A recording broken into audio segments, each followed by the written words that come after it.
it is a duty upon every sane person to be prepared for his departure from this world.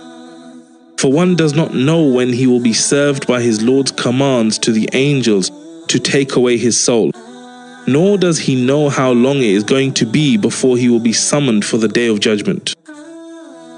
I have seen so many people enchanted by their youth.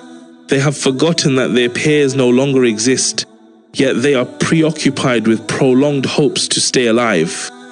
A person in the process of acquiring knowledge may tell himself, I will acquire knowledge today and will apply it tomorrow. Such postponement may leave him in his deviation whilst giving himself a break for the day, delaying his readiness to achieve repentance, while exposing himself to be indulged in sins such as backbiting or listening to such backbiting, or getting involved in doubtful matters. He hopes to cancel out the bad deeds by being observant the next day, forgetting that death may be sudden. The wise one is he who values each and every moment of his life, observing one's due duties. Then, if death were to come suddenly, one would be ready to face the Judge, Allah.